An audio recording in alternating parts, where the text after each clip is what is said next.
खाना रखेगा, समझ रहे हैं? 1.5 लाख कुंजी,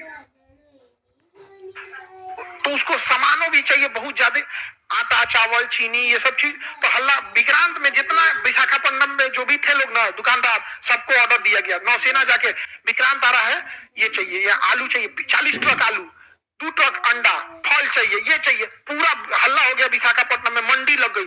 अब विक्रांत में जाएगा, विक्रांत में जाएगा, वहां कोनो जासूस फोन कर दिया पाकिस्तान में, विक्रांत आ रहा है। कौन आ रहा है? विक्रांत। अच्छा, पीएनएस गाजी को मारने की क्षमता अगर किसी में थी तो आईएनएस राजपूत में थी।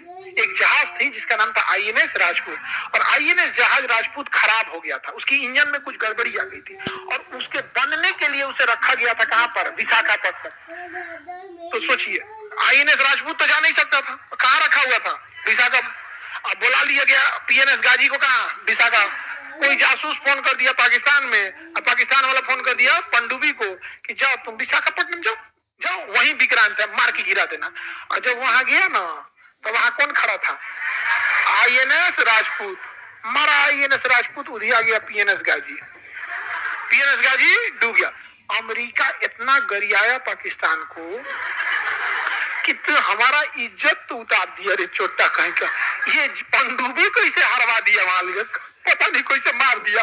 विक्रांत मिलवे नहीं किया यहाँ पे। अब यहाँ से निकला विक्रांत, अब फुल फ्लेजेड धोया, और यहाँ एयरफोर्स वगैरह धो दी यहाँ पर। अब पाकिस्तान किसको बोला? अमेरिका को, कि हमारा जान प्राण बचा लीजिए।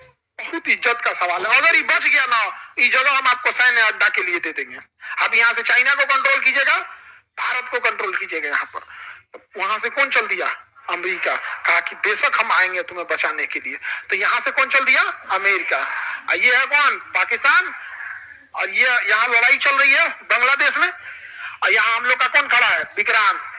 अब यहाँ से अमेरिका भेज दिया सबसे बड़ा जंगी जहाज, और उसके साथ कई जहाजों की पूरी बैटल ग्रुप चल रही थी।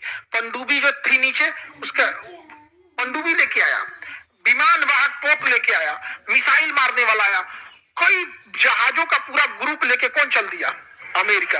पूरा ग्रुप में आया, एगो दुगो नहीं, पूरा ग्रुप में। एगो जहाज थी जिसमें खाली खाना पीना भरा हुआ था, एगो में जिसमें फ्यूल भरा हुआ था, एक में केवल हॉस्पिटल था, चलता फिरता हॉस्पिटल था, एगो पनडुब्बी थी, एक मिसाइल मारने वाला, बम मारने वाला, सारा चीज लेके चल दिया बैटल ग्रुप। इसका नाम था 7वां बेड़ा।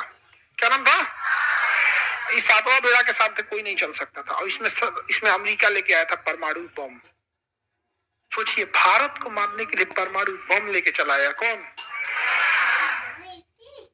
तबाही क्या होगा, इंदिरा गांधी के ऊपर कितना प्रेशर रहा होगा। यहाँ पर लड़ाई चली रही है बांग्लादेश में, तब इंदिरा गांधी ने रूस को बोला, किसे बोला? कि हमरा बचा लीजिए। वो चल दिया है कितना लेके? 7वां बेड़ा ले। तो रूस कहा कि यहाँ तो आपको कोई जरूरत नहीं ना है, कहना इसको तो हम धो दिए हैं, खत्म कर दिए, धो धा के बराबर है।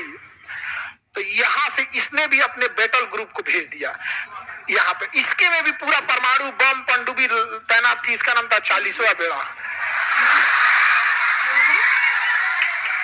रूस क्या भेज दिया? 40वां बेड़ा। अमेरिका भेजा 7वां बेड़ा।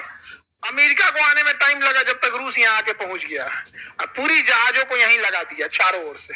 40वां बेड़ा चारों, और ऑटोमेटिक मिसाइल तैनात कर दिया कि अगर तुम 400 किलोमीटर से कम दूरी मेंटेन रखोगे तो ठीक है, 400 किलोमीटर पास आ गए ना तो मार देंगे ऑटोमेटिक। और जितनी पनडुब्बी लेके आया था ना ये रूस, सारी पनडुब्बियों को ऊपर कर दिया, रेडी टू फायर मोड में।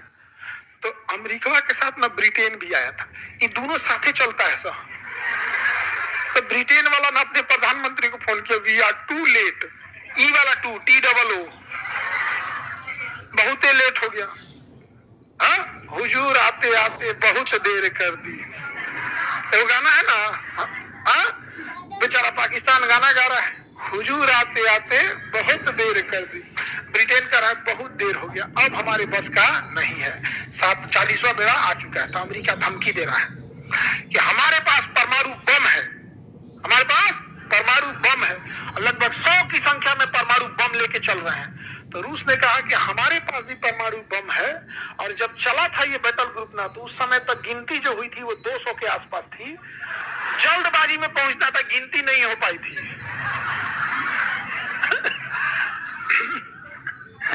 अब यहाँ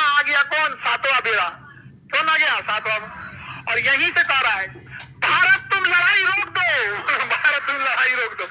और यहाँ विक्रांत मार के धज्जी उड़ा दिया इन लोग का, यहाँ पे विक्रांत। और यहाँ पर पाकिस्तान के 93,000 सैनिकों ने सरेंडर कर दिया। 93,000 पाकिस्तानी ने सरेंडर किया। हम नहीं लड़ पाएंगे। जब सेना सरेंडर करती है ना तो अपना स्टार हटा देती है, टोपी उतार देगी, बेल्ट हटा देगी और हथियार को जमीन पे रखेगी, हथियार को जमीन पे रखे। ये सरेंडर का होता है। 93,000 फौजियों ने सरेंडर किया था। बाप बाप होता है। याद कीजिए, उसी लड़ाई में यहां हमारे 120 सैनिकों ने सरेंडर नहीं किया। ये चुट्टा 93,000 सरेंडर किया। Guinness book of world record में पूरी दुनिया में सबसे बड़ा सरेंडर जो किया किसने किया? पाकिस्तान ने सरेंडर किया, पूरी दुनिया में सबसे ज्यादा। और यहाँ रूस किसको संभाल लिया? अमेरिका को संभाल लिया। अब 93,000 सैनिकों ने सरेंडर किया और भारत ने कहा कि आप एक्सेप्ट कीजिए कि बांग्लादेश आपका नहीं है। तो कहा कि हम एक्सेप्ट करते हैं कि बांग्लादेश आज से स्वतंत्र हो। कहा कि शेख मुजीबुर रहमान को छोड़िए। तो भारत शेख मुजीबुर रहमान को लेके आया और शेख मुजीबुर रहमान को बांग्लादेश का क्या बनाया गया? प्रधानमंत्री। लेकिन पाकिस्तान ने कनाडा से कुछ लोगों को हायर किया और शेख मुजीबुर रहमान को मरवा दिया। उनकी बेटी को भी मरवा दिया। उनकी एक बेटी इंग्लैंड में पढ़ती थी, शेख हसीना, जो अभी बांग्लादेश की क्या है? प्रधान। समझा गया? इसलिए जस्टिन ट्रूडो जब आए थे ना, अब भारत पे आरोप लगा रहे थे, तो शेख हसीना ने भी बांग्लादेश को बोला था, अब कनाडा को, कि चट्टा कहीं क्या बोलता है, हमारे पिता के असिस्नेशन में कनाडा का हाथ था। समझा गया कि नहीं आ गया? यहाँ पे तो उधर निर्माण किसका हुआ? पाकिस्तान। लेकिन अमेरिका इतना दबाव बनाया भारत पर, और रूस ने भी दबाव बनाया कि भाई हमारा 40वां बेड़ा जल्दी खाली करो, हमरा और जगह लड़ाई लड़ने जाना है, समेटो यहाँ पे। तब तक मानेकशॉ इंदिरा गांधी से कह रहे थे कि इधरों का कब्जा करिए लेते हैं, इधर भी कब्जा कर ही लेते हैं। लेकिन पॉलिटिकल प्रेशर इंदिरा गांधी पे ज्यादा था, क्योंकि अगर रूस अपना 40वां बेड़ा हटा लेता तो फिर अमेरिका चढ़ जाता। तो फिर वही हुआ कि हम इन 93,000 को लौटा देंगे। और शिमला सम्मेलन हुआ कि भारत और पाकिस्तान किसी भी विवाद को आपस में बैठ के सुलझाएगा, न यूएनओ में जाएगा न अमेरिका में जाएगा, शिमला समझौता में। इसीलिए जब भी पाकिस्तान यूएनओ में जाता है कि कश्मीर में जन्नत संग्रह करा दीजिए, कश्मीर के लोगों से पूछ दीजिए, तो भारत कहता है कि सब पहले साइड कीजिए। ये देखिए, ये चुट्टा 1972 में साइन किया है शिमला समझौता कि हम दोनों आपस में बैठ के बात करेंगे। कहिए कि चले दिल्ली बिरयानी खिलाएंगे, इसको बैठ के बात करते हैं। आपस में बैठ के जब बात किया जाएगा तो हर समय जब भी बाप और बेटा बैठ के बात किया है तो सुना किसका जाएगा? ये सबसे बड़ा बुनियाद तो पाकिस्तान ने डाला था। इस तरह से भेदभाव होता है जी। अच्छा, तुम्हारे देश के लोग थोड़े से अलग दिखने में हो गए, भाषा अलग हो गई तो तुम उसको, अब आप सोचिए, ये पाकिस्तानी जब अपने देश के आवाम के नहीं हुए तो हमारे होंगे?